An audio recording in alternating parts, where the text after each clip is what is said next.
মাদকাসক্তির টাকার জন্য চুরি করতে গিয়ে জনতার হাতে ধরা পড়ল দুই যুবক। এরপর বিক্ষুব্ধ জনতার ব্যাপক মারধরের শিকার হয়ে বর্তমানে হাসপাতালে চিকিৎসাধীন অবস্থায় রয়েছে তারা।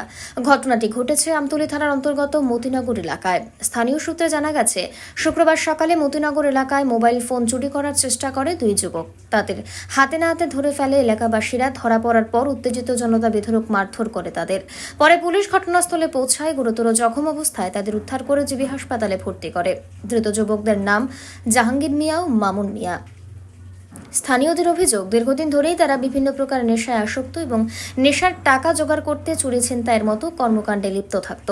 এই কারণে এলাকাবাসী অতিষ্ঠ হয়ে পড়েছিল। ঘটনার খবর পেয়ে আমতলী থানার পুলিশ তদন্ত শুরু করেছে। এদিকে এলাকাবাসীর বক্তব্য, ছিচকে চোর ও নেশাখোরদের দৌরাত্মে সাধারণ মানুষকে নিত্যদিনই ভুগতে হচ্ছে। তাই প্রশাসনের কাছে দাবি উঠেছে, এই ধরনের অপরাধ দমনের কড়া ব্যবস্থা গ্রহণ করা হোক। বর্তমানে জাহাঙ্গীর ও মামুন মিয়ার অবস্থা স্থিতিশীল থাকলেও তারা এখনও জিবি হাসপাতালে চিকিৎসাধীন রয়েছে। একজন জাহাঙ্গীর মিয়া আর একজন মামুন মিয়া পরিবার থেকে জানা গেছে ওরা নাকি মিথ্যা চুরির অপবাদে এলাকাবাসীদেরকে মারধর করেছে। শারীরিক অবস্থা কিরকম দেখলেন, বা এই যে শরীরের মধ্যে আঘাতগুলি কিসের? আঘাতগুলি তো মারধরেরই, প্রচণ্ড মারধর করেছে, আঘাত আছে, প্রচুর আছে। তো এখন আমরা ভর্তি রাখছি আর তারপর ফার্দার ইনভেস্টিগেশনগুলি করা হবে। শরীরে কোন কোন জায়গার মতো আঘাত? পিঠে প্রচুর দাগ আছে, মার ধরে প্রচুর দাগ আছে।